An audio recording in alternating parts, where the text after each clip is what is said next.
Você está ouvindo mais um episódio do podcast sobre neurociências do Programa de Extensão Sustenta a Vida da Universidade Federal Fluminense. Meu nome é Adriano Freitas, sou pós-graduado em neuroaprendizagem, que é a neurociência aplicada à educação, especialista em neuropsicologia clínica. No episódio de hoje, nós falaremos um pouco sobre o viés de ancoragem.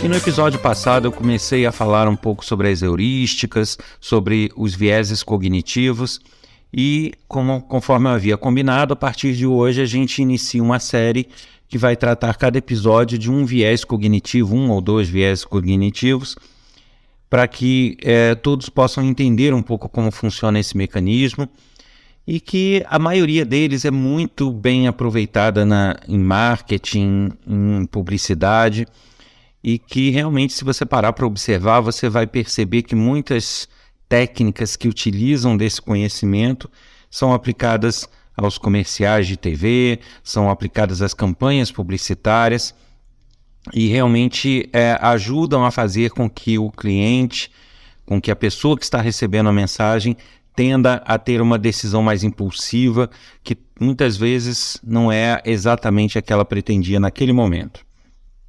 Conforme eu já falei lá na introdução, no episódio anterior, os vieses cognitivos eles são distorções da compreensão.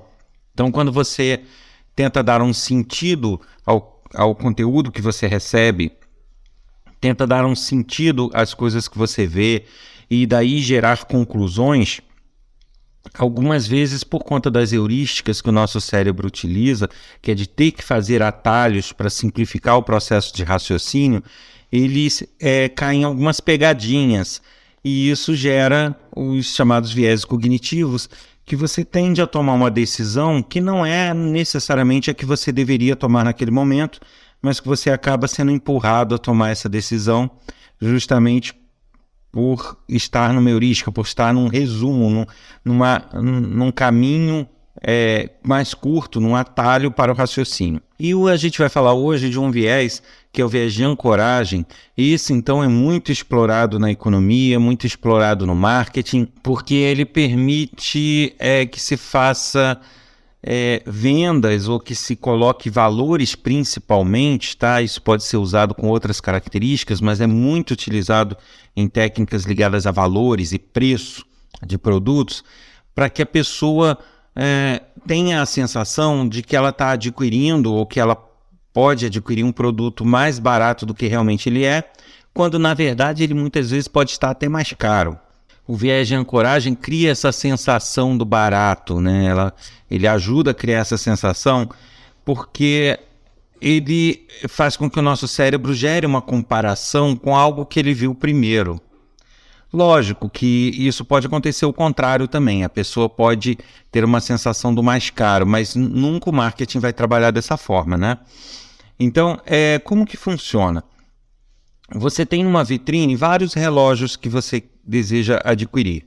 Então, digamos que seja uma marca que venda relógios um pouco mais caros, Então, você vai ter relógios de R$1.000, R$1.200, R$1.500, de R$1.300, R$1.400, mas todos na mesma faixa de preço.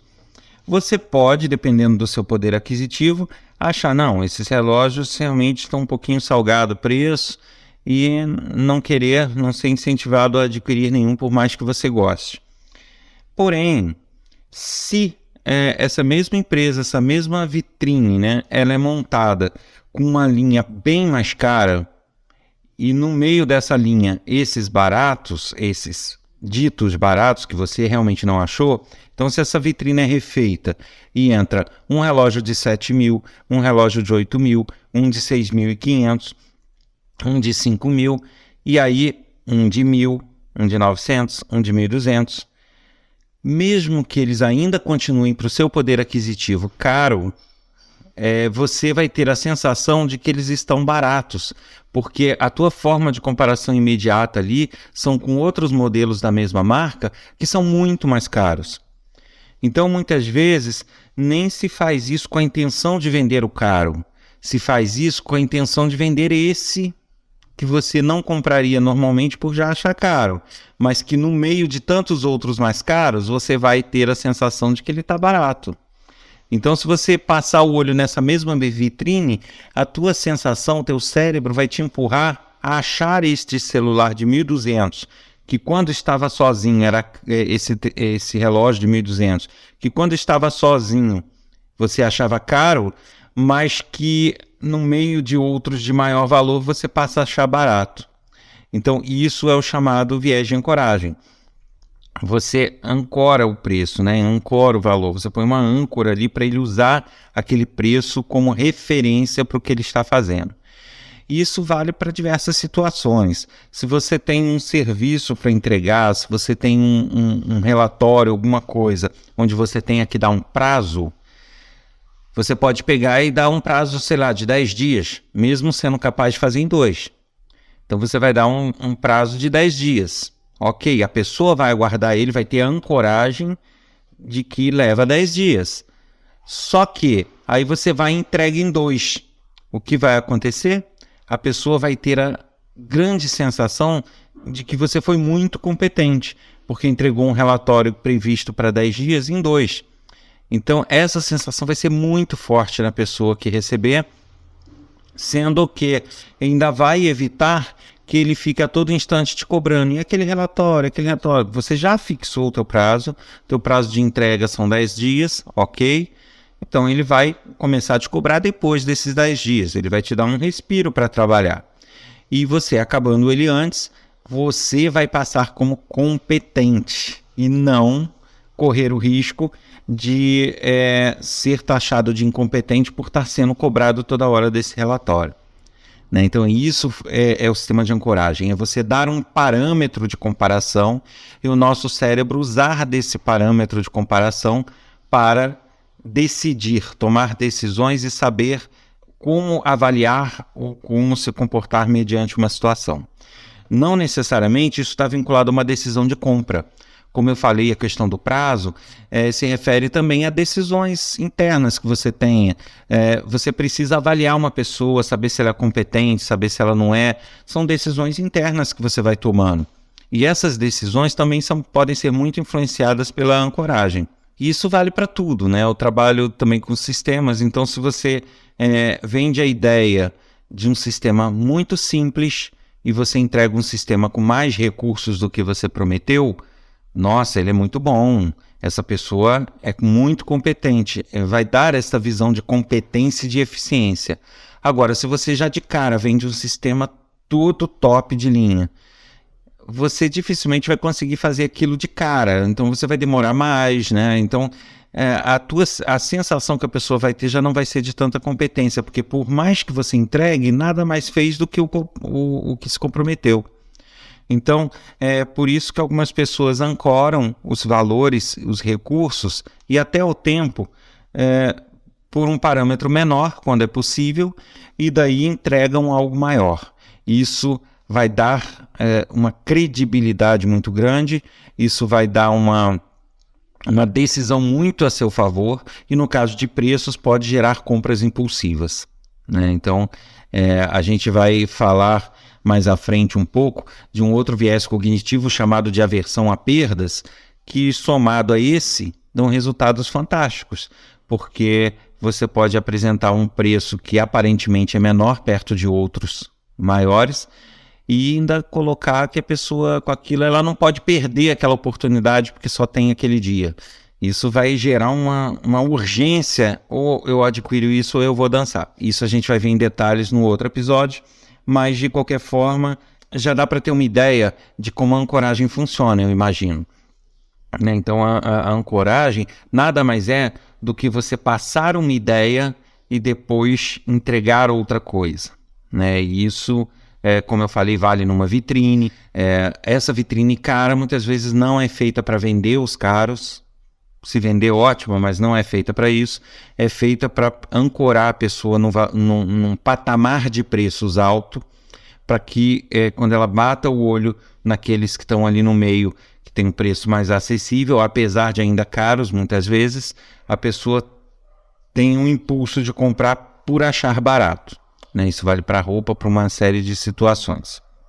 Importante ressaltar que esses vieses cognitivos, eles não significam uma anomalia ou uma anormalidade ou uma falta de prudência de quem está recebendo a mensagem. Não é exatamente isso, tá? É uma reação natural dos humanos mediante heurísticas e mediante formas de raciocínio que são tomadas pelo nosso cérebro. Então, eu não estou dizendo que quem é mais suscetível a esse tipo de escorrego na compreensão, ele tem algum problema. Isso não é assim, tá? Obviamente, tem pessoas que elas conseguem se centrar mais do que outras, né? Tem pessoas que conseguem parar e analisar mais minuciosamente a situação do que outras. Outras são mais impulsivas. Tudo depende das vivências da pessoa e de como está estruturado o cérebro dela para receber essas mensagens. Mas que é normal em todas as pessoas que isso ocorra, sim. Só que com graus diferentes. Algumas pessoas vão ser mais vulneráveis a esse tipo de viés cognitivo e outras vão ser menos vulneráveis. E não significa que é tudo em bloco. Todos os viés cognitivos, ou a pessoa é muito vulnerável a todos eles, ou não é vulnerável a todos eles. Não é assim. Eu posso ser muito vulnerável ao viés de ancoragem e não ser a outro viés. É tudo dependendo de cada caso, de cada pessoa, né? Nós devemos lembrar, como eu sempre falo, que as pessoas não são exatas, não são matemáticas, então a gente não tem como prever nem como quantificar as reações humanas. Elas são muito peculiares, muito particulares em cada situação e realmente a gente pode ter uma variação muito grande de uma pessoa para outra. Mas é importante notar isso, não é uma anomalia, tá? É um comportamento real e que ocorre em todas as pessoas com maior ou menor grau. A dica que a gente pode dar é justamente que a pessoa tente isolar o fato em relação ao que o cerca, para que possa fazer uma análise mais adequada e aí tomar decisões mais centradas. Você tem que imaginar o seguinte: ao olhar uma simples vitrine, antes de ter o impulso de comprar um produto porque ele te parece barato, você esquecer das outras coisas que estão ao redor dele, né? Fazer um esforço para focar só nele, o preço dele, e aí fazer uma comparação não com os outros produtos da loja, mas fazer uma comparação com outras lojas e o mesmo produto, né? Então você, como o exemplo que eu dei do relógio, você buscar aquele mesmo relógio em outras lojas e fazer uma comparação para ver se o preço dele varia muito daquilo ou não, ou se está mais caro ou se está mais barato. Porque se realmente você olhar o contexto que se apresenta só naquele momento, sem fazer esse isolamento do produto que te interessa, a sua tendência vai ser escorregar nesse viés cognitivo e ser empurrado a adquirir. Tá? Isso vale para tudo. Então, da mesma forma, se você tem a contratação de uma pessoa que vai fazer um serviço, ela lhe deu um prazo e te entregou antes do prazo, para que você não tenha uma falsa impressão de competência, você pode comparar aquele tipo de tarefa com outras similares feitas por outras pessoas. Ela realmente está fazendo mais eficaz, de forma mais eficaz que as outras pessoas? Sim ou não? Ela está preparando esse relatório de forma mais rápida? O prazo dela é adequado ou não é?